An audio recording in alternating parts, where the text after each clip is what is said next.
I got suspended today, 10 games. I went through the appeal process, looked at what that appeal process is going to look like. I thought I was going to get in front of a neutral arbitrator, but I wasn't. It was going to be through MLB. So given that process, it wasn't going to come out on top, given that. The best thing for the Mets, I'm a follow what the Mets wanted me to do, and that was to accept the suspension and come to a settlement with that. I came in a settlement with MLB on what the fine should be and move forward in that.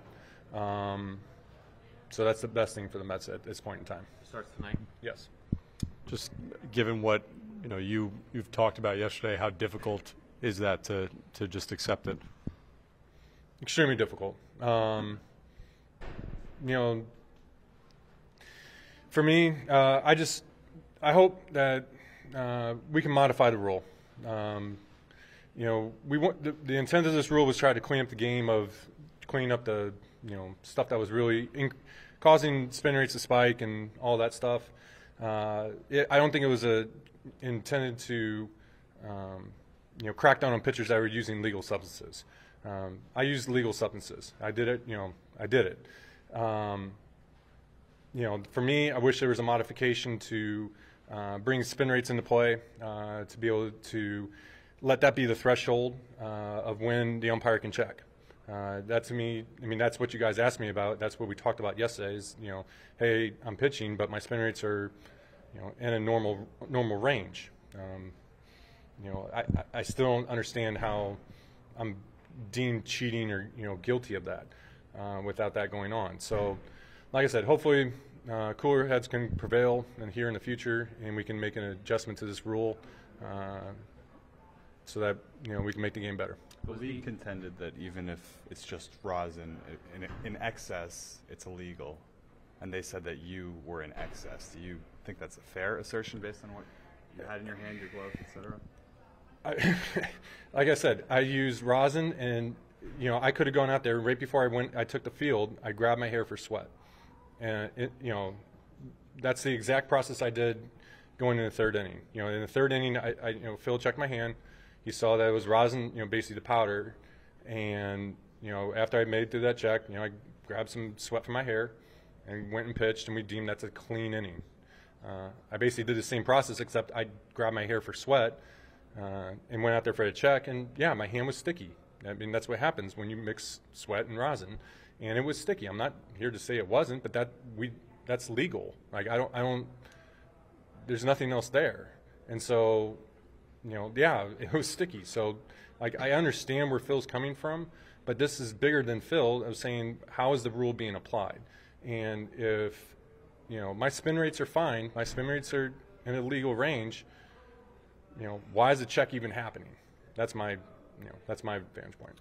Max, even if you believe that you would not come out on top, why was this the right time in your mind or in the Mets' minds to take those 10 games rather than maybe pushing an appeal and pitching a little while longer here before taking it?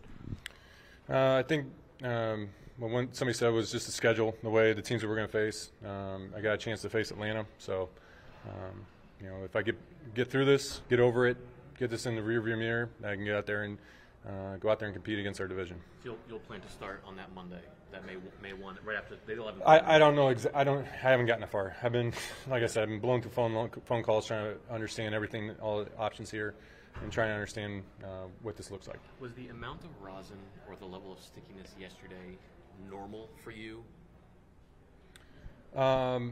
It can be like that in a day game. The whole there's no uniform stickiness. There's no the umpires are.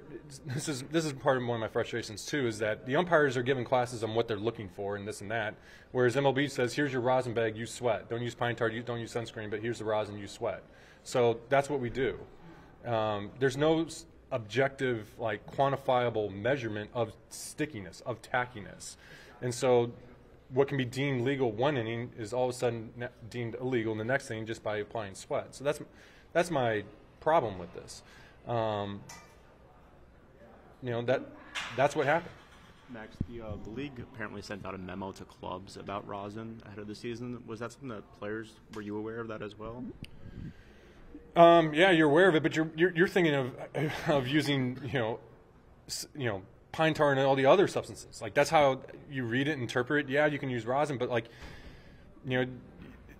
rosin is different in different environments. What you do in Miami is different than what happens in a cold day in New York, which is different than what happens in a day in LA. It's an it gets sticky in inconsistent ways. I think that's one of the reasons why MLB is even exploring a sticky ball to try to even the playing fields between the cities. That's one of the issues with rosin. I ran into a situation in LA where, the previous start I was in New York where it was windy and cold, didn't have a lot of sticks. Spin rates were down. My spin rates were down that start. I get to LA in a day game, hot, sunny. All of a sudden, the rosin's is working more, and that's what happened.